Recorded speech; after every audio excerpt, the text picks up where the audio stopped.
Perkenalkan, saya Dinda Indraningrum. Hari ini saya akan menjelaskan mengenai desain penelitian non-eksperimental, yakni pada desain penelitian deskriptif dan korelasional. Yang pertama adalah desain penelitian deskriptif. Di dalam pengertiannya adalah deskriptif itu adalah statistik yang menggunakan data tentang suatu kelompok yang diperuntukkan untuk menjelaskan atau menyimpulkan tentang kelompok itu. Jadi penyimpulannya itu berupa ukuran posisi, yakni modus, mean, median, dan juga sebagainya. Lalu pada ukuran variansi itu ada varians, deviasi standar, rentang, dan juga sebagainya. Lalu pada ukuran bentuk ada asimetri, kurtosis, dan juga plot kotak. Lalu kegunaan statistik deskriptif ini adalah yang pertama untuk menggambarkan atau mendeskripsikan secara empiris terhadap data yang telah dikumpulkan dalam penelitian. Lalu yang kedua adalah untuk menganalisis data dengan cara mendeskripsikan atau memberikan gambaran data yang dikumpulkan secara apa adanya tanpa maksud untuk menarik kesimpulan atau menggeneralisasi secara luas. Lalu untuk penyajian data, pada statistik deskriptif ini digunakan untuk menggambarkan mengenai karakteristik suatu kumpulan data tanpa menarik kesimpulan yang bersifat umum.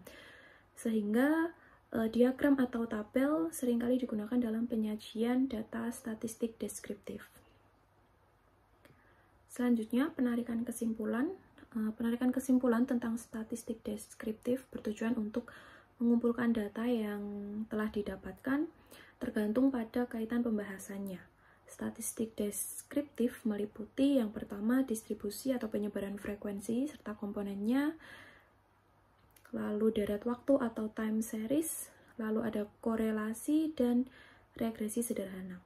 Untuk distribusi atau penyebaran frekuensi serta komponennya itu antara lain yang pertama adalah grafik penyebaran atau distribusi, lalu ada pengukuran mean, median, modus, kuartil, dan lain sebagainya. Lalu ada ukuran penguraian atau disperse, yakni rentang, deviasi rata-rata, variasi, deviasi standar, dan lain sebagainya. Lalu yang terakhir adalah kemiringan dan ketajaman kurva. Selanjutnya adalah desain penelitian korelasional, di mana ini merupakan metode penelitian untuk menguji ada tidaknya divergensi atau hubungan antara karakteristik dari dua variabel atau lebih.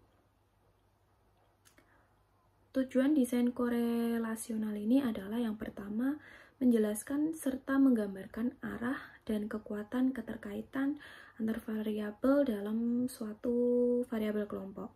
Lalu yang kedua adalah memprediksi atau memperkirakan sejauh mana perubahan dalam satu variabel, di mana prediktor menjelaskan perubahan variabel bebas dalam variabel kontrol. Lalu jenis korelasional adalah yang pertama adalah korelasi sederhana atau biasa disebut dengan bivarat, yakni untuk mengetahui bagaimana keterkaitan antar variabel apakah kuat, sedang, atau lemah. Lalu ada korelasi berganda, yakni suatu regresi sederhana yang memperkirakan sejauh mana suatu variabel menjelaskan perubahan pada variabel yang lain. Lalu korelasi parsial, yakni suatu bentuk pengukuran korelasi dengan melakukan kontrol salah satu variabel bebas guna mengetahui korelasi antara variabel yang tidak terkontrol. Lalu proses analisis korelasional ini yang pertama adalah pada korelasi sederhana, di mana korelasi sederhana tadi adalah menunjukkan keterkaitan hubungan antara satu variabel dengan variabel lainnya, atau biasa sering disebut adalah koefisien korelasi yang diberi tanda R kecil. Untuk rumusnya seperti pada slide, di mana R adalah koefisien korelasinya, X adalah nilai variabel pertama, Y adalah nilai variabel kedua, dan N adalah jumlah datanya.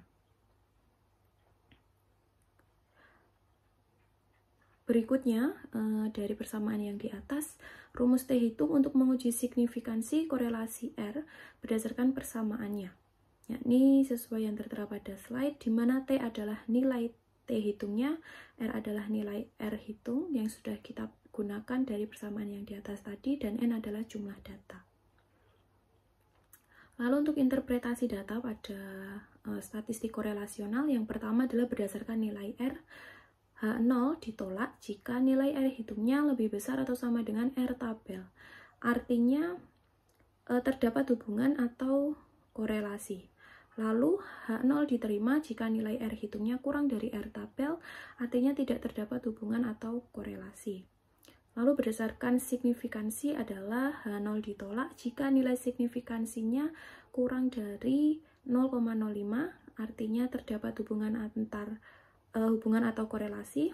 Lalu H0 diterima jika nilai signifikansinya lebih besar dari 0,05, artinya tidak terdapat hubungan atau korelasi. Data pada penelitian korelasional ini dapat berupa data kualitatif maupun data kuantitatif, yang masing-masing pasti mempunyai ukuran korelasi tersendiri. Oleh sebab itu, perlu kita pertimbangkan juga terlebih dahulu sebelum kita melakukan penelitian, apakah data yang akan kita ambil berskala nominal, ordinal, interval, ataupun rasio. Nah, karena perlakuan terhadap data yang telah kita ambil akan berbeda ketika kita akan melakukan analisis korelasinya.